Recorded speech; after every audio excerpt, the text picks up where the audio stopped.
Here's a quick video on some motor connections. Here we have ourselves our high voltage panel. This is a 208 panel, and we have I'm going to give it power right here. Right now I'm going to show you some of the connections right here. Here we have power coming down. It's still being worked on, so right now kind of rugged. That's why this new pipe right here coming in here. So here we have the three-phase power. We have our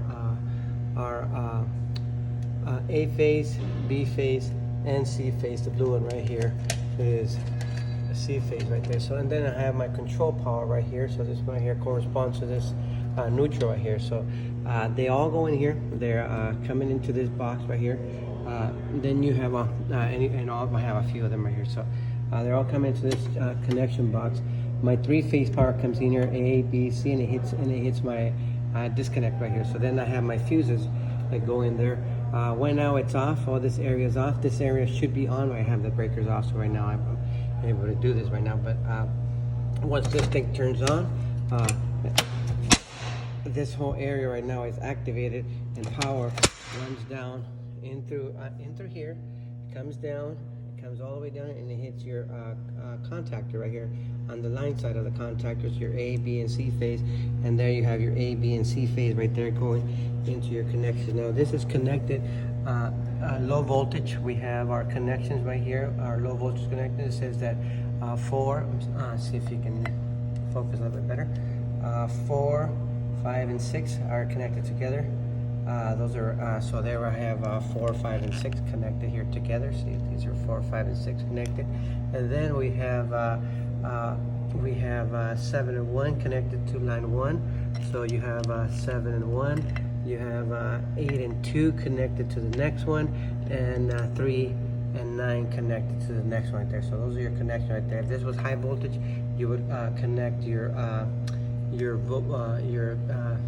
T4 to T7, T5 to T8, and T6 to T9, and 1, 2, and 3 would connect it to your line 1, 2, and 3 of your phases, so A, B, and C phase right here. So, well, like I said, we do have different voltages, so I am going to turn on the power. So right now, I'm going to turn on this brake right here, which is going to give power only to the connections of the motors right here. So once I press the connections of the motors, this should give us power right here. It is not cooperating. Oh, this thing is hold on. Okay, there you go. So all right, so right there, and it's connected to the motor right there. That turns it on and off. Same here, turns it on and off. I can turn off, so my on position. So my power comes in here, just comes from there, just goes through this box, comes out, and it hits my my stop button right here on the left hand side. Comes out of my stop button, and it hits my start button on the left hand side there. From the right side of my stop button hits my A1 coil right there, and then I also have a jumper right here to keep it to maintain it. So that's how that will work out right there. So activates it. Right now, even if I turn on the motor, turn it on, still nothing has happened. The motor's still not running because, again, I do not have my three-phase power right there. I would have to walk over here, turn this off, and walk over to the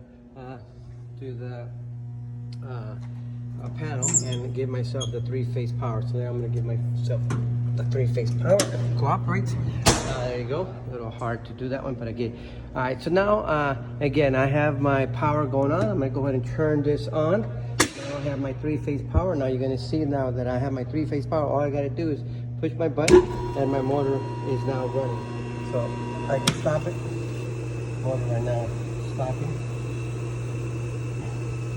Just a little bit of time for it to stop. So, but this is now stopped right there. So you begin to see that it just stopped it.